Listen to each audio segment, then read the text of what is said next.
riwayat lain ditegaskan juga keluar. Anas bin Malik qala, dari Anas bin Malik qala Rasulullah SAW bersabda, yanzil dajjal hina yanzil fin nahiyatil Madinah. Dajjal akan turun ketika tiba di salah satu sisi Madinah, fatar jufu salasa rajafati, kemudian dia akan mengguncang Madinah sebanyak 3 kali, fayahruju ilaihi kullu kafir wa munafik. Ini riwayatnya dari Imam Ahmad. Jadi kalau tadi Sahih Bukhari, kalau ini Imam Ahmad. Jadi ada hadis penguatnya. Kemudian orang fasik juga gagal. Di makanya tadi yang saya sebut sirot tadi, yang gagal di situ orang kafir, orang munafik, orang musyrik dan orang fasik. Nah, orang fasik keluar juga dari Madinah. Jadi walaupun disebut kota suci, tapi yang penguasanya nggak bisa ngecek dalam rumah. Di dalam rumah ini barangkali metu ketoke soleh alim kayak wong liya, tapi ning jero menteman kan nggak tahu juga gitu kan. Atau mungkin pagre dhuwur gitu kan. Ternyata di dalam rumahnya dia menyimpan istri orang lain kan juga nggak ngerti gitu kan. Maka orang-orang seperti itu akan keluar dari Madinah. Dikatakan dalam sebuah riwayat dari Mihjan bin Adra, dari Mihjan bin Adra Musnad Imam Ahmad, hadis nomor 18207. Anna Rasulullah SAW, Nabi SAW khalaban nas, berkhutbah kepada manusia, faqama yaumul khalas, kemudian beliau bersabda hari al-khalas, penyelamatan. Wa ma yaumul khalas, apa itu hari penyelamatan? Dikatakan lagi, beliau mengatakan yaumul khalas, wa ma yaumul khalas, hari penyelamatan. Apa itu hari penyelamatan? Kados al-qari'ah, hari kiamat. Al-Qari'ah, apa itu Al-Qari'ah? Wa ma adraka mal-Qari'ah? Tahu enggak kamu apa itu Al-Qari'ah? Ini Nabi menggunakan kalimat yang sama. Diulangi lagi, yaumul khalas, wa ma yaumul khalas. Apa itu hari khalas itu? Tahu enggak kamu apa itu hari khalas? Faqila lahu, maka dikatakan kepada beliau, wa ma yaumul khalas. Apa itu ya Rasul yaumul khalas? Qala, kata Nabi sallallahu alaihi wasallam, yaji'u ad-dajjal. Jadi hari penyelamatan itu hari ketika Dajjal datang. Nah, kemudian fayas atu Uhudan, kemudian dia akan naik ke Gunung Uhud. Nah, kalau riwayat lain tadi di belakang Gunung Uhud, naik hadis ini sampai naik ke atasnya. Fayang durul Madinah, kemudian dia melihat Madinah. Jadi Gunung Uhud itu nanti diunggahi dengan luhur di Madinah ini oke tau. Fayang durul Madinah, dan dia melihat ke arah Madinah. Fayaqulu li ashabihi, dan dia berkata kepada pengikutnya, atarawna hadzal qasral abyad, apakah kalian melihat istana putih itu? Hada Masjidu Ahmad. Jadi yang dimaksud itu Masjid Nabawi. Itu masjidnya Ahmad. Ahmad ini Muhammad Rasulullah SAW. Summa yatil Madinah, kemudian dia turun mendatangi Madinah. Fayaji'u bikulli naqbin minha malakan muslitan. Lalu dia mendapati pada setiap celah kota tersebut ada malaikat yang membawa pedang posisi terbungkus. Jadi pedang buat nggak ditekekkan sarung ini, kalau pedang tersarungkan ini buat ditok nih, nah, siap gelut gitu. Nah, maka yang terjadi, para malaikat itu ada di setiap jalannya, di setiap lorongnya, di setiap celah antara gunungnya, atau kemudian ada jalan setapak dan itu dan pokoknya semua sisi malaikat ada. Dan ini menjadi dalil nek Dajjal niku mboten saged mabur, yang saya tahu nih, karena dia menuju sana itu bukan mabur dari atas tapi lewat jalan. Nah, kemudian fayati sabkhatul harf, lalu dia mendatangi sabkhatul harf. Ini satu daerah di dekat Madinah yang disebutkan nanti dalam sebuah penjelasan itu. Tempatnya itu banyak kandungan garamnya, jadi nggak bisa tumbuh tanaman. Berarti dia di situ. Fayadribu ruwaqahu, kemudian dia mendirikan tenda. Summa tarjufu al-Madinah salasa rojafatin, kemudian dia mengguncang Madinah dengan 3 kali guncangan. Di sini nggak disebutkan apa sikile digedruk-gedruke, apa tangannya dibutuh ke terlemah, maupun boten disebutkan. Bapak yang dirahmati oleh Allah Subhanahu wa taala. Hadis ini menjadi dalil bahwasanya disebutkan sebagai hari penyelamatan karena pada waktu itu ya, Dajjal itu mendatangi Madinah dan kemudian dia tidak bisa masuk ke sana. Dan yang kemudian akhirnya terjadi setelah diguncang itu, fala yabqa munafiqun wala munafiqatun, sehingga tidak ada orang munafik laki-laki maupun perempuan, wala fasiqun wala fasiqatun illa kharaja ilaihi, kecuali mereka keluar, termasuk orang fasik laki-laki dan fasik perempuan. Jadi ketika kita ngomongkan orang kafir, itu clear. Allah mengatakan innal ladzina kafaru min ahlil kitab wal musyrikin, bahasanya orang kafir itu dari kalangan ahli kitab dan orang-orang musyrik, itu clear. Tapi begitu kita ngomongkan orang musyrik, itu selain dia beda agama dengan kita, bisa jadi orang Islam juga tapi yang rajin berbuat kesyirikan, itu bisa masuk kategori situ. Ketika kita ngomongkan orang munafik, maka ini jelas orang Islam casingnya, tapi kemudian kalau sudah ngomong ke agamanya sendiri atau ngomong ke saudaranya sendiri, kebenciannya itu udah luar biasa. Jadi dia benci pada agamanya, benci pada saudaranya, bahkan benci pada Tuhannya, sampai kemudian dia rela untuk menjelek-jelekkan Tuhannya, menjelek-jelekkan kitab sucinya, nabinya, umatnya, demi mendapatkan sebagian dari dunia. Dan hari ini kita lihat orang-orang seperti itu. Jadi pas wayah apa, dia muji-muji yang sana tapi yang sini dijelek-jelekkan dan seterusnya. Padahal ya sama-sama orang Islam. Makanya hati-hati, karena tadi musyrik, munafik, kafir yang belum neraka kekal di dalamnya, gak akan pernah keluar. Tapi yang fasik, kalau dia gak berbuat kesyirikan, gak berbuat kemunafikan, masih ada potensi dikeluarkan oleh Allah Subhanahu Wa Taala dari api neraka. Kemudian fadzalika yaumul khalas, itulah hari penyelamatan. Khalas niku bahasa lainnya niku dino resik-resik. Jadi Madinah itu pengen diresiki dari orang munafik, orang kafir, dan orang fasik. Dan cara resik ini Dajjal menggoyangkan Madinah, dan Allah izinkan Madinah bergoyang, berguncang, terguncang gempa.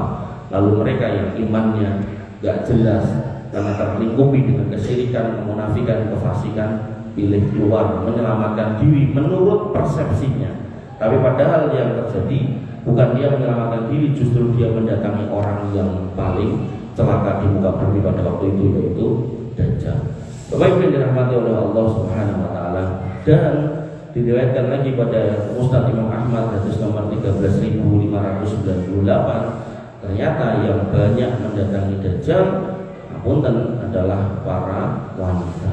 Karena wanita itu selalu mengedepankan perasaan, rosose, logika belakangan. Makanya dalam Islam sebenarnya seorang wanita itu tidak boleh menjadi seorang hakim.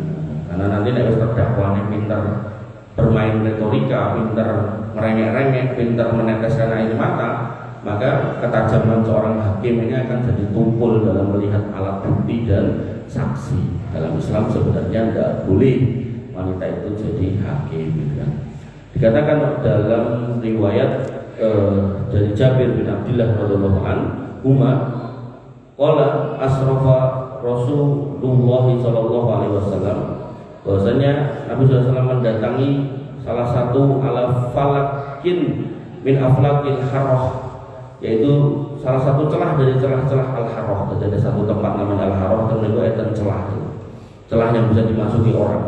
Wa nahnu ma'ahu, dan kami bersama beliau SAW. Faqala, kata Nabi SAW, nikmatil ardul Madinah, tanah yang paling baik, yang paling menyenangkan itu Madinah. Nah, kenapa? Karena Nabi melanjutkan, idza kharajat dajjal ala kulli naqbin min anqabiha malakun la yadkhuluha. Kalau nanti Dajjal itu keluar, maka di setiap celah-celah seperti ini akan ada malaikat yang menjaga, sehingga ia tidak dapat memasukinya. Dajjal itu nggak bisa masuk. Fa idza kana kadzalika rajafatil madinatu bi ahliha salasa rajafatin. Maka ketika hal itu terjadi, artinya Dajjal ingin masuk nggak bisa masuk. Kalau riwayat tadi dia berhenti di satu daerah dan bikin tenda, maka Madinah akan berguncang dengan penduduknya sebanyak 3 kali guncangan, gempanya 3 kali.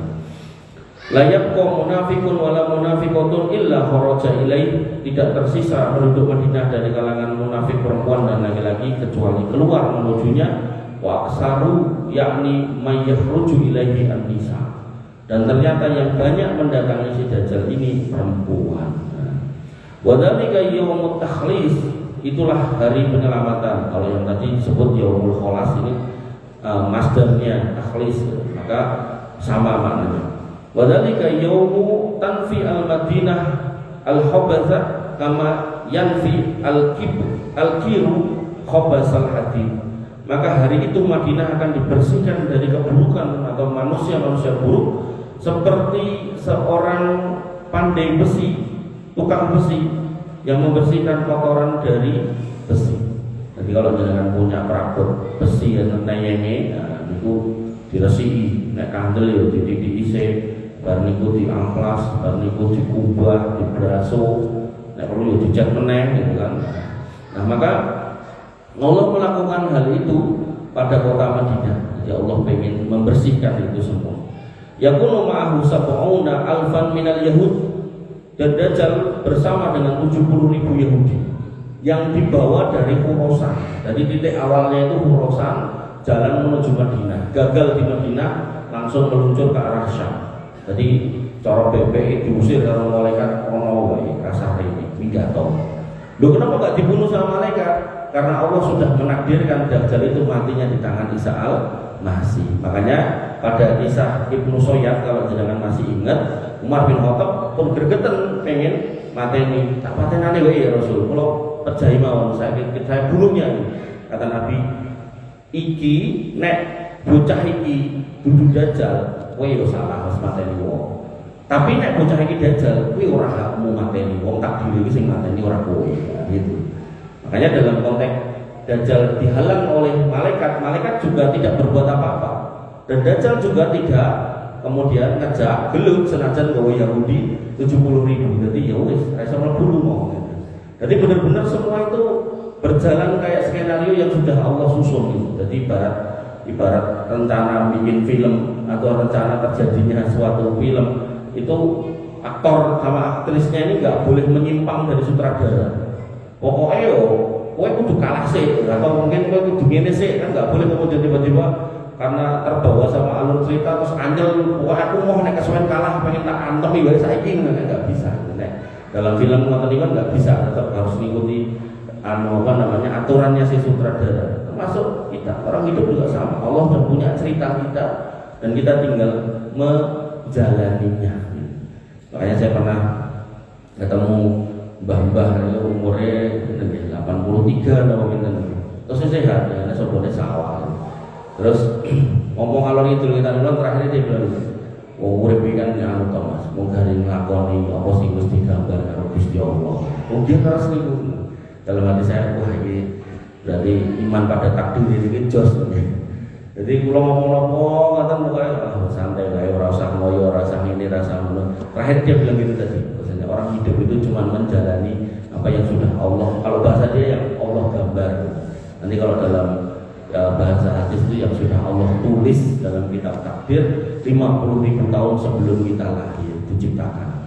Bapak Ibu yang dirahmati oleh Allah Subhanahu wa taala, 70.000. Kemudian ala kulli rajulin minhum sajun wa sayfun muhallan.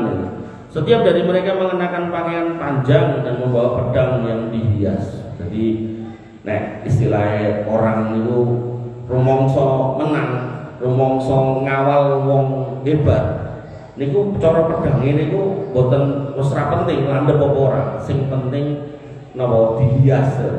Atau napa acara pitulasan atau mungkin Ramadan pit itu dihias. Ra penting pit-pitane, sing penting meriah ae gitu kan. Warna-warni ya. Itu juga gitu. Itu orang Yahudi merasa ini sing tak tunggu akhirnya teko. Makanya hari ini kan Yahudi itu menunggu si Dajjal ini dengan dengan tanda-tanda menurut mereka kalau sudah lahir sapi yang warnanya merah. Nah sapi merah ini gak akan lahir kalau mboke ya ora merah. Lah golek mbok merah ini kan susah, maka mereka akhirnya dengan ilmu bioteknologi mereka piye carane mboke ireng karo putih atau ireng karo apa gitu terus metune abang. Nah, nanti nek metune abang dibeleh getah ini itu dibujuki teng pondasine Haikal Sulaiman yang ada di bawah Masjidil Aqsa. dan itu menjadi pertanda datangnya Al-Masih. Makanya yang namanya ini Perdana Menteri ini saat ini kan biar tahu jadi Perdana Menteri pernah jadi pejabat militer zaman dulu awal-awal Israel berdiri tahun 47 malah. Itu kan ada seorang rahib Yahudi itu yang marah-marah. Bagaimana piye to?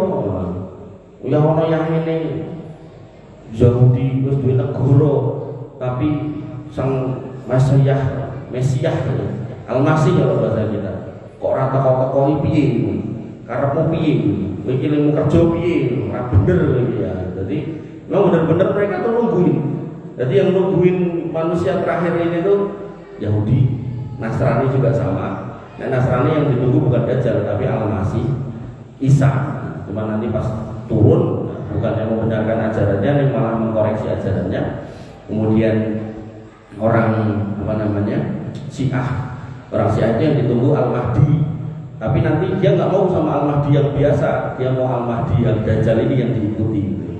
Nah maka inilah perbedaan persepsi. Makanya pentingnya kita berpegang pada Quran sama Sunnah itu agar nggak salah ikut. Karena mau ngomong sakti-saktinan, ini nanti memang yang datang ya orang sakti. Qadarullah itu sama Allah dikasih kesaktian macam-macam. Jadi bukan soal saktinya, tapi soal benar atau tidaknya. Baik yang dirahmati oleh Allah Subhanahu Wa Taala. Kemudian fa'tudrabu raqabatuhu bihadza darbah alladhi inda mustama'i as-suyul.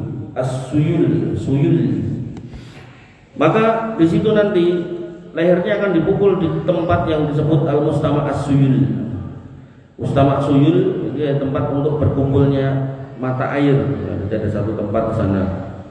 Nah, summa qala Rasulullah SAW, kemudian Rasulullah SAW bersabda, makanat fitnatun wala takunu hatta taquma sa'ah akbaru min fitnatid dajjal. Tidak ada fitnah yang lebih besar yang akan muncul pada hari kiamat nanti kecuali fitnah dajjal ini. Wala min nabiyyin illa waqad haddara ummatahu, dan tidak ada seorang nabi pun melainkan telah memperingatkan umatnya darinya. Wala ukhbirannakum bi syai'in ma akhbarahu nabiyyun ummatahu qabli. Aku akan memberitahu kalian sesuatu yang tak pernah diberitahukan oleh nabi sebelumku kepada umat mereka. Tsumma wada'a yadahu ala aini, kemudian Nabi meletakkan tangannya di atas mata beliau. Kemudian summa qala, kemudian beliau berkata, asyhadu annallaha azza wa jalla laisa bi'awar. Maka aku bersaksi bahwasanya Allah azza wa jalla itu tidaklah bermata satu. Artinya mata satu itu matanya dua, tapi kemudian satunya sakit. Jadi Nabi menunjuk matanya bahwasanya dia akan mengalami sakit di sebelah matanya sakit satu. Dan ini juga menjadi tanda bahwasanya sehebat apapun Dajjal, ternyata dia tidak bisa mengobati, menyembuhkan dirinya sendiri. Makanya ini sebenarnya bisa jadi pelajaran ketika jenengan diceritani sama rencang jenengan itu. Mas, ayo nenggone dukun fulan, lah apa? Yo ben usaha kita lancar, usaha. Ku cerita wae. Bareng kon rampung mulai tekoki piye wis tekan kono wis omahe piye? Anu omahe ning tengah kebon pring. Nek wit pring sak pirang-pirang ning kono. Bentuke saka gedhek. Terus lantainya saka lemah gitu. Ngomongnya kayak golek pesugihan, tapi sing parane kok kere gitu. Nah, dari situ kita harusnya mikir gitu loh.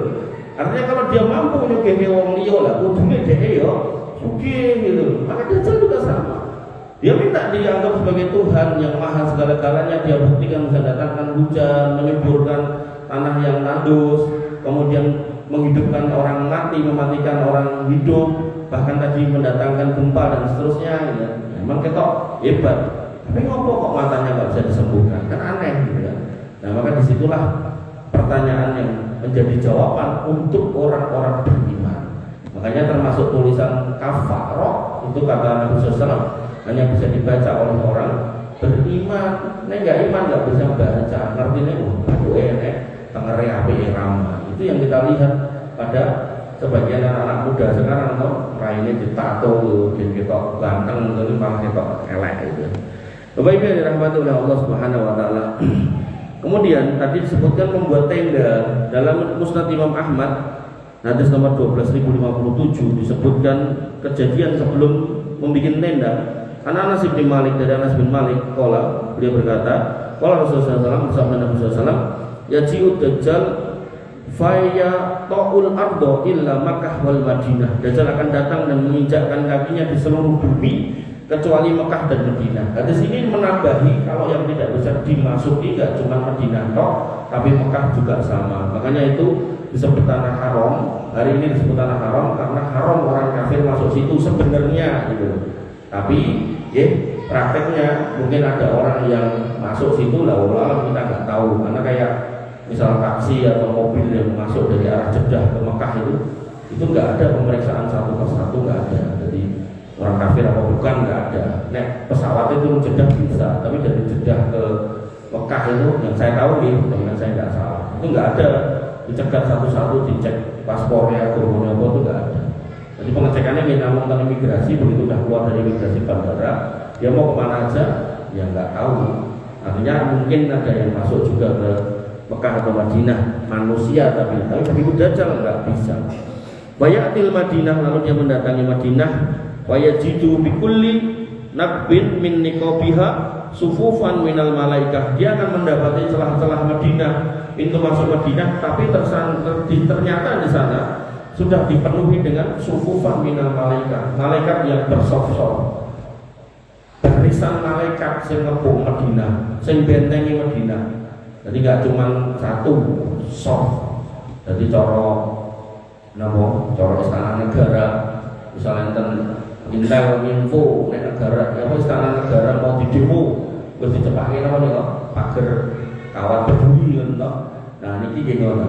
Dajjal sudah muncul, misal dari urusan hakim laku, maka malaikat siap, menteni. Dan Dajjal begitu melihat itu, bukan terus mentang-mentang gak bodoh itu mulai belum gue buatan mundur. Nah pas posisi mundur itu bayati sabakhotal jarbi, dia masuk atau menuju tempat namanya sabakhotul jurf yang tadi saya bilang, tempat yang gak ditumbuhi tanaman. Bayat riwakohu, lalu dia mendirikan tendanya di sana, didirikan tenda di sana, bikin tendanya bunder atau kotak emas nggak tahu. Kemudian fatar juful Madinah salah satu rojafatin, kemudian Madinah berguncang sebanyak 3 kali. Fayahruju ilaihi kulla munafikin wa munafiqatin, maka keluarlah kepadanya setiap munafik laki-laki dan munafik perempuan. Jadi kejadian sebelum terjadinya atau mendirikannya tenda si Dajjal ini, dia sempat keliling dulu ke seluruh dunia, baru kemudian menuju Mekah, terus habis itu nggak bisa, terus menuju Madinah. Bapak Ibu yang dirahmati oleh Allah Subhanahu Wa Taala. Kemudian timur Madinah, jadi Madinah, kota Madinah itu sebelah timurnya. Itu kalau ditarik garis ke timur itu negara Iran.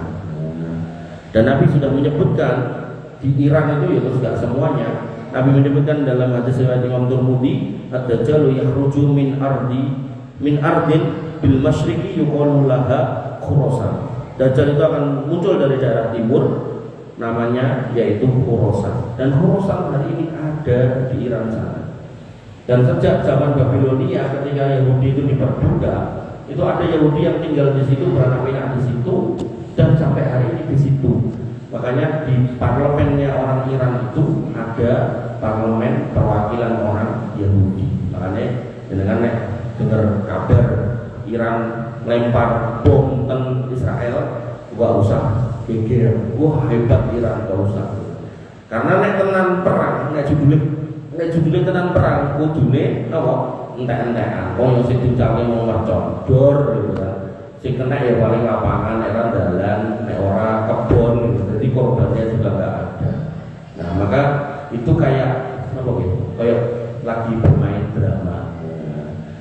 Ucapke aku tak ngomong atuh gitu. Nah, itu terus diwangi dari Amerika punya justifikasi untuk bumi hanguskan orang Palestina. Tadi pagi atau kemarin saya baca berita itu tulisannya Donald Trump sedang merancang untuk memindahkan 2 juta warga Palestina ke Indonesia. Nah, nanti negosiasi sama Pak Presiden di mana saya nggak tahu. Jadi Jadi Donald Trump baru merencanakan memindahkan 2 juta warga Palestina ke Indonesia. Ya, jadi nanti nek wis kosong, nah, di sini orang Yahudi mana-mana untuk meneguhkan kedudukan Amerika di negeri itu agar kemudian punya proksi itu konco tapi negoro sing iso disetir cara dengan biasanya zaman biyen apa wayang ngono. Di dalamnya Amerika wayangnya orang Yahudi. Nek Yahudi dadake wayang ya wegah. Makanya orang Yahudi itu nyetir juga dalam beberapa kondisi ini disetir juga gitu. Makanya itu politik internasional. Makanya kalau kita bacanya pakai Quran hadis enak Pak. Mboten mumet. Tapi nek mau ndelok berita kok mumet gitu. Iki ngomongin Iran korupsi elek kok bela wong Palestina. Belane sejauh apa gitu. Belane ki cuma niku lho mencari bom dulu gitu. Terus enggak kena siapa-siapa. Betul enten kena sampai sekian ratus atau sekian ribu orang tentara Palestina tentara Israel mati itu enggak ada. Nah, jarang, enggak ada lah, hampir enggak ada. Dan niku bom kecil padahal dia ngomongnya punya modal jelajah antar benua yang kalau ditibake ini bisa menyebabkan sak negara niku roto. Nah, enggak pernah dilempar gitu. Makanya tenang ora gitu. Ya kalau saya sih dari dulu udah ngerti sandiwaranya orang-orang Syiah itu jadi malas gitu. Bapak yang dirahmati oleh Allah Subhanahu wa taala. Khorasan itu nanti di Iran itu berbatasan dengan Afghanistan. Jadi ada Afghanistan ini petane Afghanistan, ada Turkmenistan, Turkmenistan, nah ini Iran gede. Nah yang berbatasan ini niku Khorasan. Dan jenengan kalau masih ingat termasuk pengikut Dajjal itu orang-orang dengan muka kayak tameng. Kayak tameng niku irungnya pesek. Jadi batuk kali niki niku roto, irungnya roto. Nah niku orang-orang mana? Niku orang-orang Turkmenistan. Kaum Turk atau bangsa Turk. Kemudian ternyata di Afghanistan sebagian mereka itu udah pindah ke Afghanistan. Jadi dengan ningali pengungsi Afghanistan atau golei tentang negara Afghanistan itu suku-sukunya banyak termasuk bangsa Turkmenistan yang mukanya itu gepeng. Nah makanya niku nek dipelajari pakai ilmu insya Allah aman. Bapak Ibu yang dirahmati oleh Allah Subhanahu Wa Taala, lanjut, pun nanti kita bahas. Makanya saya bahas yang terlewat aja. Disebutkan dalam sebuah riwayat lagi bahwasanya yang mengikuti Dajjal selain orang Yahudi, selain wanita, juga ada orang Khawarij. Orang Khawarij itu sinten? Wong Islam sing rajin mengkafirkan orang Islam. Jadi berbeda pendapat sithik kafir kowe angger napa gawe ormas terus gak melu, wah sing ra melu ormasku kafir gitu kan. Atau dia bikin kelompok ada imamnya yang dibayar, sing ra bayar imamku kafir. Wah ini kafir. Dan sing dikafir itu orang sini banyak gitu. Sampai dalam kasus Solo beberapa tahun yang lalu kan sampai ada 4 anak muda yang dia baca sebuah buku yang didownload dari internet, dipelajari berempat, bermajelis yang cedak lote menipu, akhirnya merumuskan jihad di kota Solo pas bulan Ramadan. Caranya ini pun oleh pos polisi diparani, polisinya dibedil. Jadi rumusnya udah sesimpel itu dalam memahami agama. Nah itu orang-orang takfiri. Nah, itu kalau bentuknya personal, kalau bentuknya kelompok ini yang saya melihat hari ini masih eksis besar itu LDI. Jadi dia melihat orang lain itu sudah di luar garis. Makanya jangan lihat video-video itu sampai dia menyebutkan tokohnya hari ini yang namanya Cak Imir gitu. Jadi dia dulu punya paku bumi, ustadz-ustadz yang meneguhkan pemahaman mereka dikirim ke Mekah, ke Mekah tobat. Akhirnya yang nggak pernah jadi ustadz gitu kan. Ini dinaikkan kelasnya, salah satu namanya itu Cak Imir gitu. Jadi dia pernah ditanya tentang hukum menikah dengan orang kafir gitu. Orang kafir harusnya dia orang non muslim gitu. Tapi dia membahasakan orang yang tidak berjamaah dengan kita. Jadi dia menyebut ahli kitab itu kita.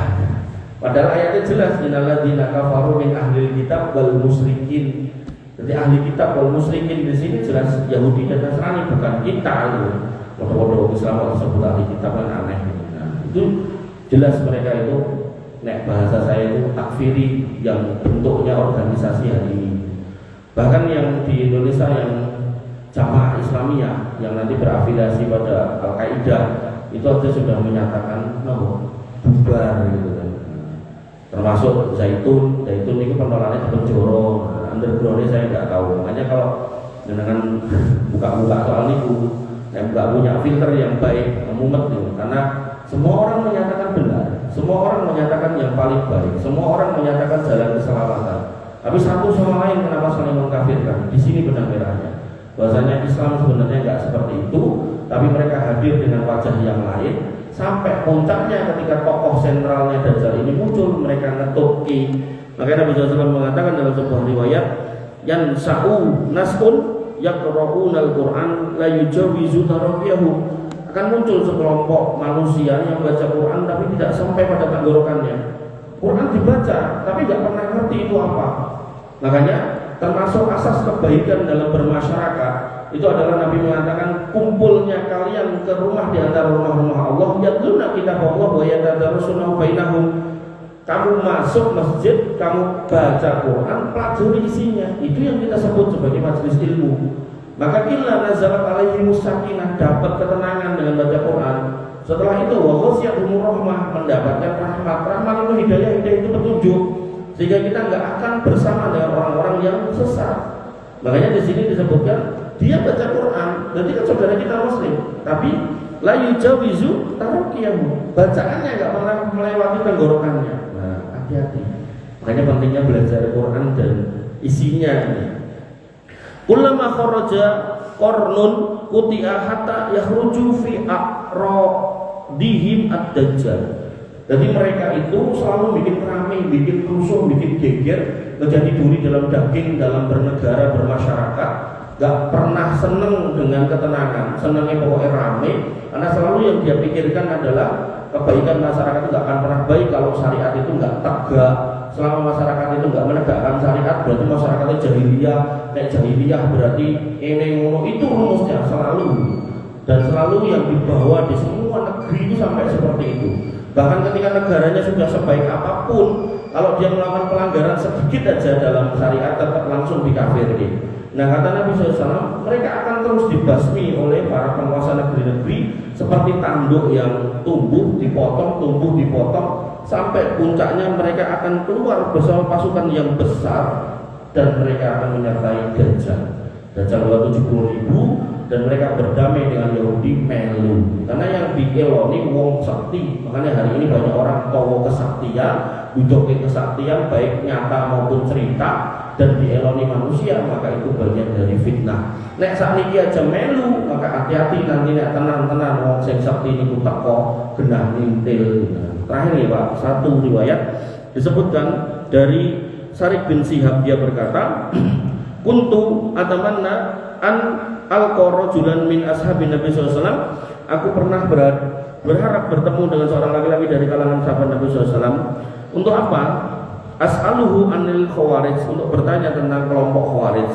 Falakitu Aba Barzah, maka aku bertemu dengan Abu Barzah fi yaumi idin, pada hari raya, fi nafarin min ashabi, bersama dengan sekelompok sahabatnya. Fakultu lahu, maka aku berkata kepada Abu Barzah, hal sami'ta Rasulullah sallallahu alaihi wasallam yadhkuru al-khawarij, apakah panjenengan pernah mendengar sebuah riwayat atau sabda Nabi SAW perihal khawarij? Faqala, kata Abu Barzah, na'am, aku pernah mendengar.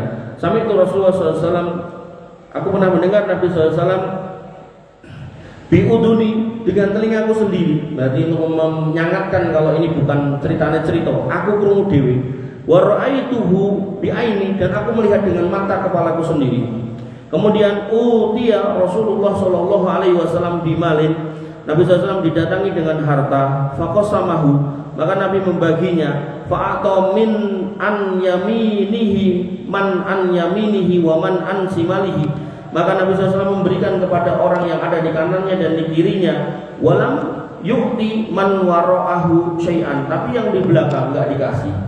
Kemudian faqama rajulun min wara'ih, maka orang yang ada di belakang Nabi SAW berdiri. Faqala, dan berkata, ya Muhammad ma adalta fil ismah, wahai Muhammad, engkau tidak berlaku adil dalam pembagian ini. Jadi Nabi ada harta yang harus dibagikan, apakah harta rampasan perang atau harta zakat. dalam riwayat lain itu harta rampasan perang yang dibawa oleh Khalifah Ali dari Yaman. Nah, Nabi membagikan, dikasih, yang di belakang enggak.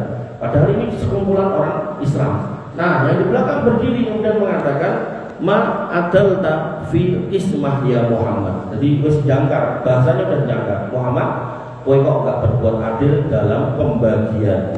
Kemudian disebutkan lagi rajulun aswadun matmumul sya'ri, orangnya itu berkulit hitam, berambut pendek, alaihi saubani abyadoni, dan dia memakai dua kain putih. Nah, begitu kemudian mendengar itu, faghadaba Rasulullah SAW, Nabi SAW marah, ghadaban sadidan, dengan kemarahan yang sangat besar, waqala, dan berkata, wallahi, demi Allah, latajiduna ba'di rajulan huwa a'dalu minni. Selama aku ada, kamu gak akan pernah menemukan orang paling adil kecuali aku. Kenapa? Karena Nabi nek adem niku pasti dapat napa istilahnya? Dapat petunjuk dari Allah, iki sing dikei iki sing ora. Nanti para ulama menjelaskan kenapa ini dikasih, ini enggak. Karena yang dikasih ini imannya masih lemah, jadi harus dikuatkan dengan pemberian, itu yang disebut dengan mu'alafatul qulub. Jadi yang tahu hikmahnya ini ya Nabi, makanya Nabi pas bagi, Nabi yakin nggak salah karena itu di atas petunjuk.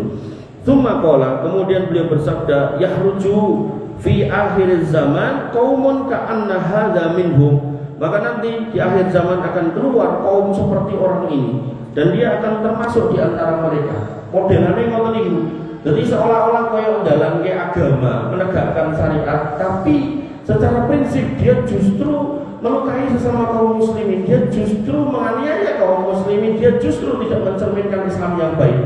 Makanya kalau dengan masih ingat pelajaran tentang toleransi dengan orang beda agama, Nabi sampai mengatakan apa? Man qatala mu'ahadan lam yarah raihatal jannah. Siapa yang berani membunuh orang kafir di negeri yang damai, dia tidak akan mencium bau surga. Padahal bau surga itu Nabi SAW bisa dicium pada jarak arba'ina masiratan, sejauh 40 tahun perjalanan. Itu saya pernah ngitung, saya pernah sampaikan, itu kalau dikalkulasi itu seperti 17 kali kubumi bumi. Jauh banget. Kita bunuh orang kafir saja nggak boleh, memenang orang Islam juga. Kemudian Nabi melanjutkan, yaqra'unal Qur'an, kelakuan mereka itu baca Quran, bahkan hafid Quran. La yujawizu taraqiyahum, tapi nggak akan melewati tenggorokannya, yang merukuna minal Islam kama yang merukuna sahmu minar romiyah. Mereka memahami agama layaknya anak panah yang kena keburuan yang bablas. Jadi agama yang dia pahami tidak menceritakan agama yang benar, tidak sesuai dengan sunnah Nabi SAW. Simahumut tahlik, dan ciri mereka itu di sini disebutkan tahlik. Ngapun tentang ini gundul lontos. Ini bukan berarti kudu moten, karena nanti di negeri tertentu di kelompok mereka itu mereka mencirikan rambutnya harus sepanjang ini dan itu. Jadi ini menjadi ciri bahwasanya mereka itu punya ciri khas yang dibuat gitu sebagai pengenal dengan atau pembeda dengan kelompok lain. Kemudian la yazaluna yakhrujuna hatta yakhruju akhiruhum ma'al masihid dajjal. Mereka terus senantiasa akan muncul, ketika dibasmi muncul lagi dalam riwayat yang lain kayak tanduk yang diketok pukul lagi, dan itu akan terus bersama seperti itu sampai mereka keluar bersama Dajjal. Fa idza laqitumuhum faqtuluhum. Makanya ini pesan buat pemerintah, kalau memang ketemu orang-orang seperti itu yang diajak baik nggak mau tapi sering bikin geger, maka perangi mereka, enggak apa-apa. Hum syarrul khalq wal khaliqah. Mereka itu seburuk-buruk makhluk dan ciptaan. Makanya dalam kasus Suriah itu sebenarnya sudah mau menang bertahun-tahun yang lalu, tapi tiba-tiba muncul ISIS JR, orang yang mengaku benar kalau berbaiat dengan imamnya, khalifahnya, kalau yang enggak kafir. Akhirnya mujahid yang lain itu dicekel terus dibelai, dipateni wong jenggoten, belai wong jenggoten tersebut. Itu sebuah kengerian yang luar biasa. Saya pernah lihat itu luar biasa. Makanya hari ini yang menang itu benar-benar dia itu bersabar di atas kebenaran luar biasa. Ya saya salut aja itu. Sabar 13 tahun untuk terus berjuang itu nek cara wong ra sabar mesti mengungsi. Makanya pengungsi Suriah itu hari ini banyak menyebar ke Eropa karena ya mungkin dia merasa tidak ada harapan untuk menang. Tapi dalam hal konflik Ukraina, Rusia menarik tentaranya dibawa ke Ukraina. Kemudian Basar Asad tidak punya backingan, sedangkan orang-orang yang berjihad itu dia benar-benar nyari mati bukan nyari hidup. Tapi Basar Asad nyari hidup. Akhirnya Basar Asad pilih lungo, ya. begitu lu mau dasir renek gitu kan, sing ngisor kelimpungan, yaitu kesempatan. Maka itulah yang terjadi hari ini di Suriah, dan memang di sana ada sebuah masjid Bani Umayyah yang itu nanti akan menjadi tempat bertemunya kaum muslimin ketika menyambut kedatangan Dajjal. Bapak Ibu yang dirahmati oleh Allah Subhanahu wa taala, insya Allah nanti kita lanjutkan, masih ada temanya tentang Khawarij. Kurang lebih saya mohon maaf. Alhamdulillah, subhanallah